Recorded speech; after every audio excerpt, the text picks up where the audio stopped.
The girl hadn't moved in 3 days.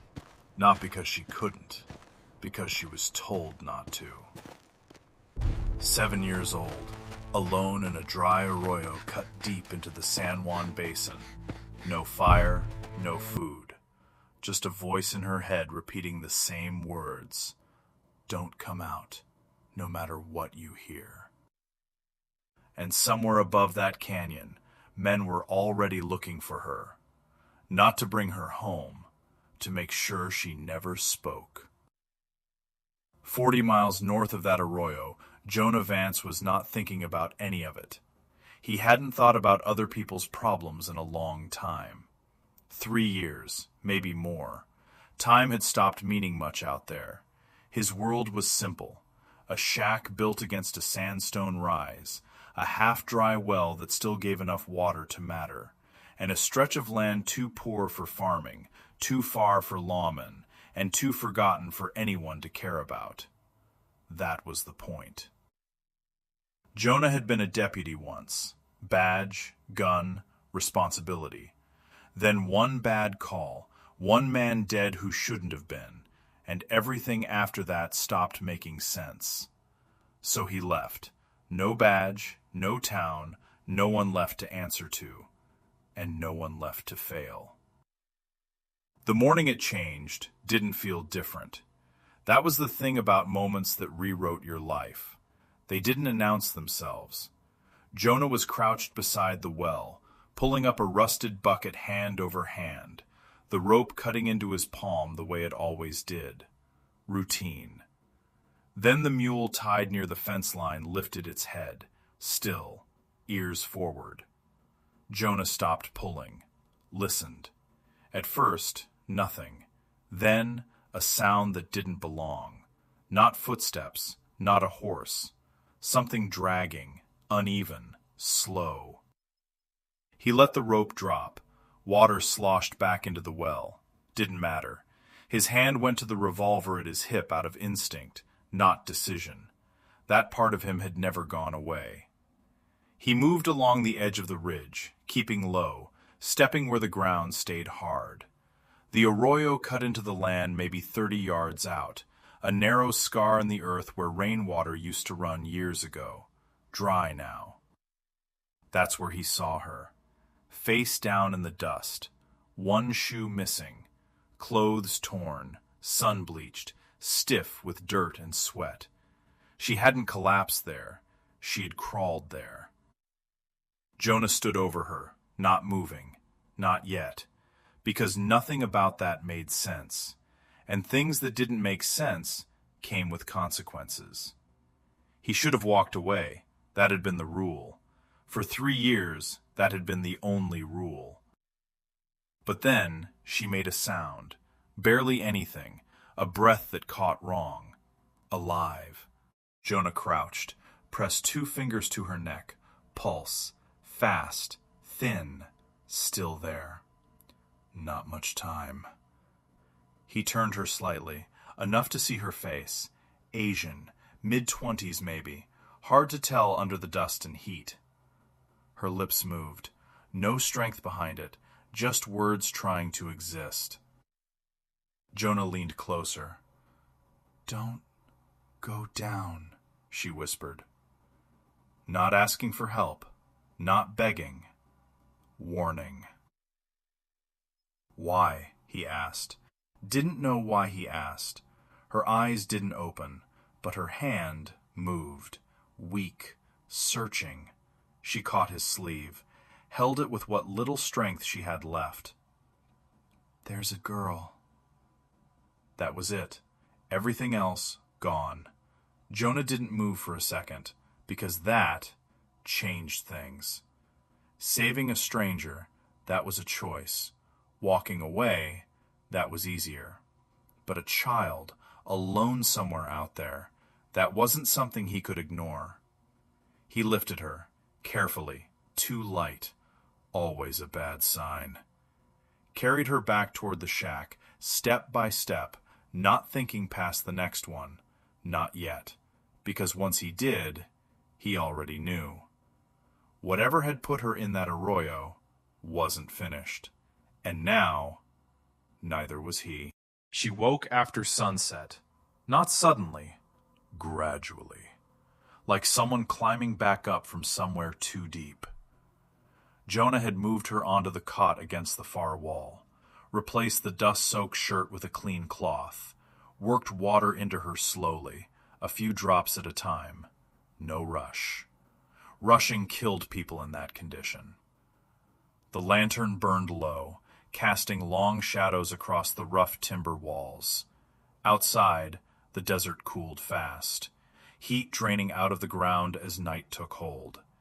He was sitting near the door when she made the first sound. A sharp inhale, like air suddenly mattered again. Jonah didn't stand, didn't move toward her. People woke better when you gave them space. Her eyes opened slowly, focused, not confused, alert. That told him more than anything else. She pushed herself up halfway, pain hitting immediately, but she didn't make a sound about it. Her gaze moved, door, window, corners of the room, then landed on him. "Where is this?" she asked, voice raw but controlled. "North edge of San Juan Basin," Jonah said. "My place." She held his gaze, measuring, deciding. There was a tin cup beside the bed. She reached for it, slowly, hands still shaking from dehydration. Drank, not too fast. Smart. "What's your name?" Jonah asked. She didn't answer right away. Not hesitation. Selection. "My Lynn," she said finally. No extra words, no explanation. Jonah. That was all he gave back. Silence settled between them, not empty. Evaluating.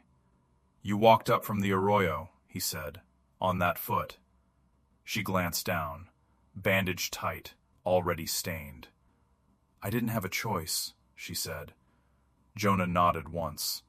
That kind of answer always meant something worse behind it. He stood, moved to the small stove, poured water into a pot, set it low over the coals. Routine. Let her speak when she was ready.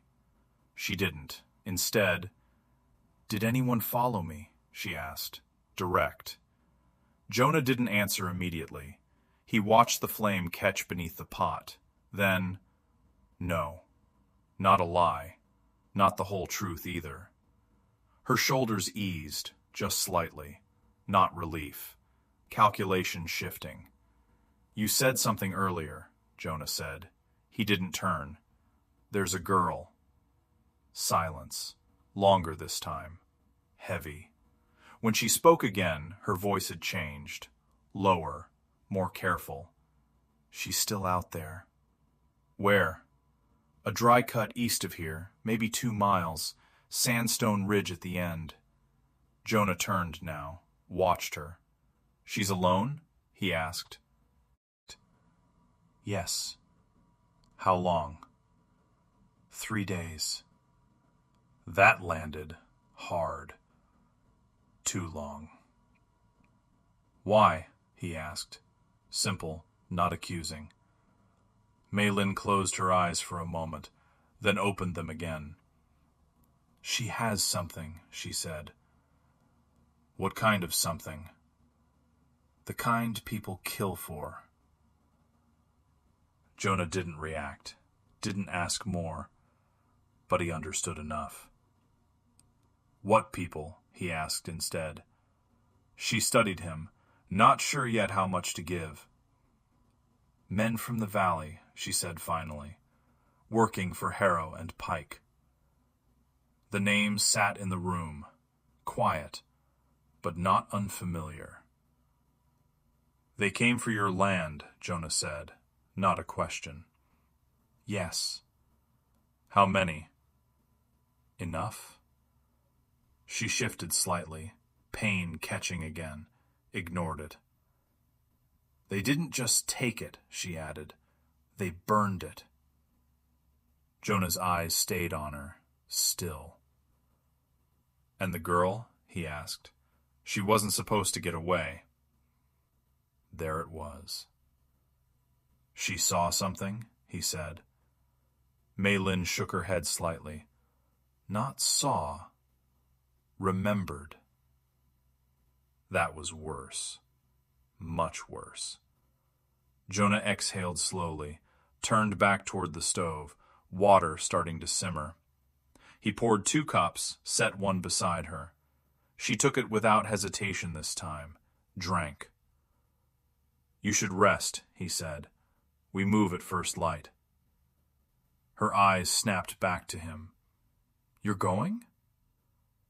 Jonah didn't answer immediately, because that was the decision. He could stay out of it, stay alive, or step back into something that didn't end clean. He picked up his rifle, checked the cylinder. Routine. Decision made. We go get her, he said. Mei Lin watched him. Something in her expression shifted. Not relief. Recognition. You understand what this means, she said quietly. Yes. They'll come here. Yes. And you still... Yes. That stopped her. Not because of what he said, because of how easily he said it. Outside, the desert had gone quiet. No wind, no movement. The kind of stillness that didn't last. Jonah moved to the door, checked the latch, looked out once into the dark. Nothing visible. That didn't mean anything.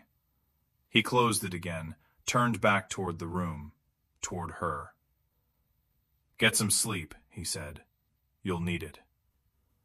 She didn't argue, didn't ask anything else, just leaned back slowly, eyes still on him, not fully trusting, but no longer alone. And somewhere out there, in a dry cut beneath a sandstone ridge, a 7-year-old girl was still waiting. And morning was coming fast. They moved before the light came up, not because it was safer, because waiting made it worse. Jonah stepped out first, the sky still a deep gray, stars fading but not gone. The desert held that brief moment between night and day, when everything felt still enough to hide movement. Mei Lin followed behind him, one step slower, one step careful, the bandaged foot holding, but not forgiving. Jonah didn't comment. He adjusted his pace instead. Just enough. They cut east, away from the ridge, dropping into broken ground with the land folded in on itself.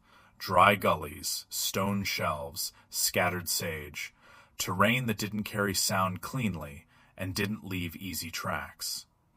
Stay in my steps, Jonah said quietly. She nodded, didn't ask why. She already knew. The first mile passed in silence, just the rhythm of movement, boots against dirt, breath held steady. Then, Jonah slowed, raised a hand. Mei Lin stopped instantly. He crouched near a shallow patch of sand, brushed the surface lightly with his fingers. Tracks, fresh. Not his, not hers. Boot prints, 3, maybe 4 men, moving in from the lower basin, spreading out, searching. They're already up here, Mei Lin whispered. Yes. More than last night. Yes. Jonah stood slowly, eyes scanning the ridgeline ahead. They weren't far. Which means they know, he said. Know what? That you didn't make it down. Silence, heavy, closing in. He turned, changed direction without explanation, cutting south along a narrow shelf of rock instead of heading straight east. Longer route, safer. Mei Lin followed, no hesitation. The sun broke the horizon behind them, light spilling across the basin in long, pale lines. Beautiful and dangerous. With light came visibility. With visibility, distance meant nothing. They moved faster, not running, but no longer careful. The land dropped suddenly ahead, the arroyo, deep, narrow, winding like a scar through the basin. Jonah slowed again, listened. Nothing. No voices, no movement. That bothered him more than anything. Too quiet. "She's in there," Maylin said, voice lower now, tighter. Jonah nodded once. "Stay here." "No." He looked at her, measured.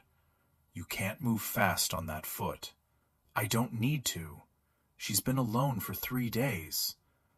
That settled it. Not logic, something else. "Stay close," he said. They dropped into the arroyo together, loose dirt, broken stone, on either side high enough to block most of the light. Cooler down there. Quieter.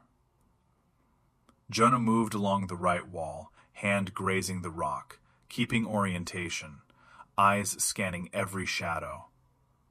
"Where?" he asked. "Far end, near a wide opening," Maylin said, "where the stone flattens." They moved deeper, step by step. Then Jonah stopped. Something shifted. Not sound. Presence. He crouched, eyes on a cluster of scrub ahead. Didn't move closer. Instead, he spoke. Quiet, steady. "You're not alone." No response. Maylin stepped forward slightly, careful. "Anne," she said softly, "it's me." Silence stretched, long enough to doubt. Then movement. Slow. Small. The brush parted, just enough for a face to appear. A girl. Thin. Dust-covered. Eyes too old for 7. Watching. She didn't come out. Didn't move. Just looked. "May?" she whispered, barely sound. "Yes." "I told you to stay hidden," Maylin said. "I did," the girl replied. "Didn't come out. Not once." Jonah didn't move. Didn't step closer. Let her decide. The girl studied him now, eyes sharp. "He's with you?" she asked. "Yes." "Can we trust him?" Maylin didn't answer immediately. She looked at Jonah, then back at the girl. "Yes." That was enough. For now.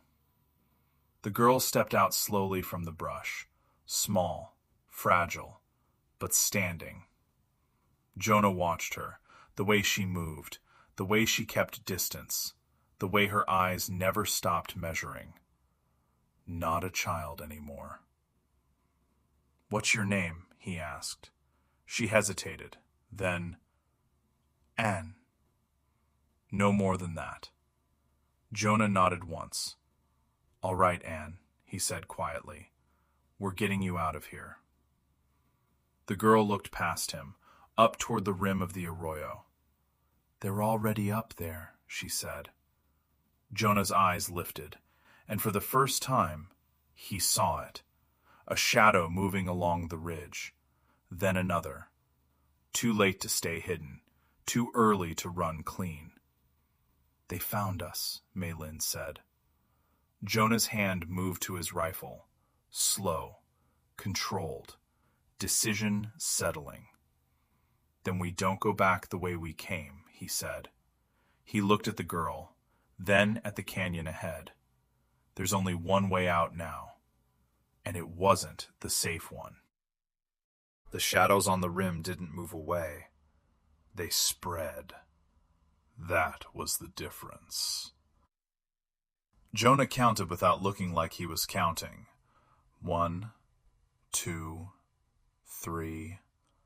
More shapes drifting along the edge of the arroyo, keeping distance, not rushing. They weren't hunting blind anymore. They were tightening. "Down," Jonah said quietly. No urgency, just certainty. Mei Lin pulled on close, guiding her lower against the canyon wall. The girl didn't panic, didn't speak. She listened. Jonah stepped forward instead of back, just a few paces, enough to draw attention. One of the men above shifted, boot scraping rock.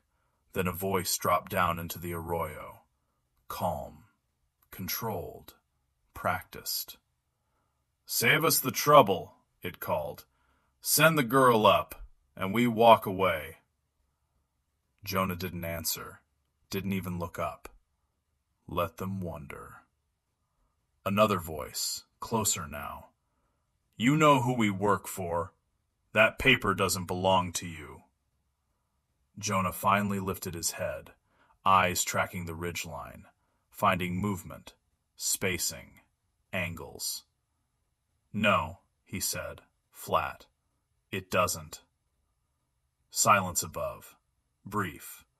Then, a single shot cracked. Dust kicked from the canyon wall near Jonah's shoulder. Warning shot, not meant to hit. Yet. An flinched, just once, then went still again. Mei Lin's hand tightened around her, steadying, holding. Jonah shifted position, stepping slightly left, changing the angle. "Stay behind me," he said quietly. Mei Lin didn't argue this time. Another voice. "Last chance, or we come down there and take it." Jonah exhaled once, slow. Decision already made. He moved, fast, not backward, forward. 2 quick steps, then up the sloped side of the arroyo wall, using the broken rock as footing. Unexpected. The men above reacted, too late. Jonah fired once, not to hit, to break formation. One of the figures dropped low, another stumbled back. That was all he needed. Disruption. "Move!" he snapped. Mei Lin didn't hesitate. She pulled An up, half lifting her, moving fast along the canyon floor toward the narrow split ahead. Jonah dropped back down, covering their movement, firing again when a shape leaned too far over the edge. The arroyo narrowed sharply, walls closing in, forcing single-file movement. Good. Less room to be surrounded. Behind them, shouting now, less controlled. They hadn't expected resistance. "They're coming down," An said. Not fear, information. Jonah didn't turn. Keep moving. Mei Lin's footing slipped once, pain shooting through the injured foot, but she caught herself, kept going, didn't slow, didn't give them that. The canyon bent hard to the right, then dropped. A steep descent into a tighter cut, barely wide enough for 2 people. Jonah saw it, measured it, and made the call instantly. "Down there!" Mei Lin looked once, then nodded. They dropped into it, loose rock sliding underfoot, hands catching edges to keep balance. Behind them, boots hitting the upper ledge. Men committing now. No more talking. Jonah turned at the narrow choke point, raised the rifle, waited. First man appeared, just a shadow at the edge. Jonah fired. The figure dropped back, didn't come forward again. Second man tried lower, different angle. Jonah adjusted, fired again. Stone shattered beside him. Not a hit, but enough. They slowed. That was the point. Not to win, to buy time. "Go!" he said. Mei Lin pulled An forward again, both of them moving deeper into the cut, out of sight. Jonah backed away step by step, rifle steady, eyes locked on the opening. One more shot came from above, wide, impatient. Then silence. Not over, just changing. Jonah turned, moved quickly now, closing the distance between them. They reached a wider break in the canyon, open enough to breathe, but still hidden from above. Mei Lin leaned briefly against the rock, just a second, then straightened. Still moving. They won't stop, she said. No. They'll circle. Yes. On looked between them, small, silent, understanding more than she should. Then we don't stay in the canyon, she said. Both of them looked at her. She pointed, east. Out there, it opens. Less cover, but more ways to disappear. Jonah studied her for a second, then nodded. She was right. All right, he said. We finish this in the open. Because sometimes, hiding wasn't survival anymore. It was a trap. They broke out of the canyon just as the sun cleared the ridge, light flooding the basin, wide, exposed, nowhere left to hide. Exactly the kind of ground men like that preferred. Jonah didn't slow, didn't look back. Keep moving east, he said. Don't stop unless I tell you. Maylin nodded, one arm around Anne, half guiding, half carrying her forward. Behind them, shouting again. Closer now, faster. They're splitting, Anne called. Two left, one cutting wide. Jonah angled right immediately, changing their line just enough to break the encirclement. Gunfire cracked across the open ground. Dust kicked up at their feet.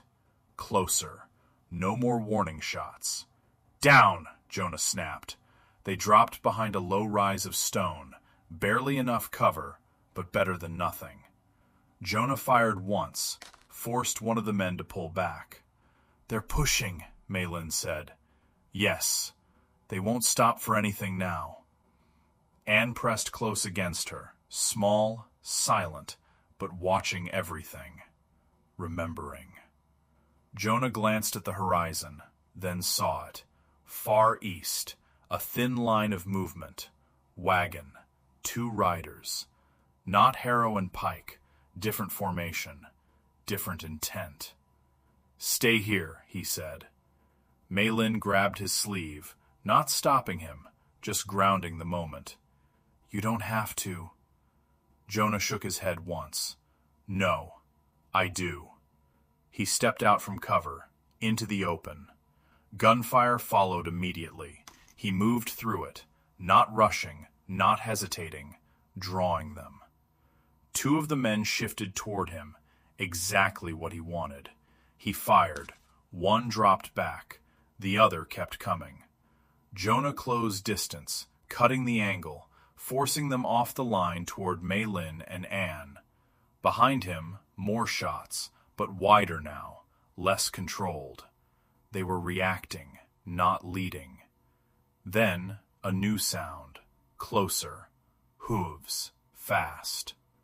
The wagon cut across the basin at speed, two riders flanking it, rifles up, shots from a different direction, cleaner, precise.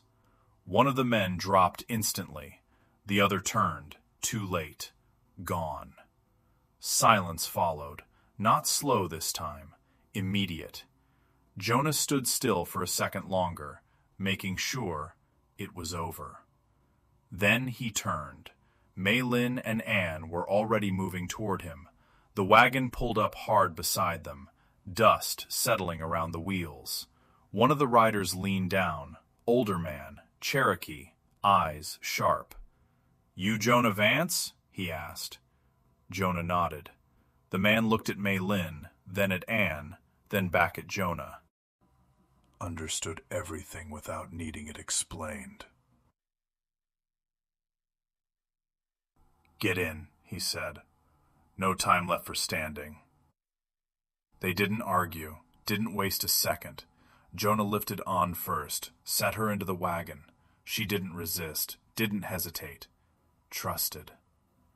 Maylin climbed in next, pain flashing through her foot, but ignored. Jonah pulled himself up last, the wagon already turning. They rode hard east, no looking back. Nothing left there worth seeing. By nightfall, they reached the outpost. Not much more than timber and dust, but enough. Enough law left to matter.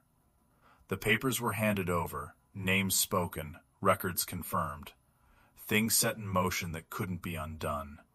Harrow and Pike wouldn't fall overnight. Men like that never did. But they had been seen, and that was where it started. 2 days later, the basin was different. Not safe, but no longer silent. Jonah stood outside the shack again. Same place, same land, but not the same man. Footsteps behind him, light, careful. Mei Lin, on beside her. "You could still leave," Mei Lin said quietly. "Go back to being alone." Jonah looked out across the basin, wind moving low through the dry grass. He thought about it. Not long. Just enough. "No," he said. "Not this time." On stepped closer, small hand catching his sleeve. Didn't say anything. Didn't need to. And for the first time in years, the silence around Jonah Vance didn't feel empty. It felt like something had finally found its way back. Something worth staying for.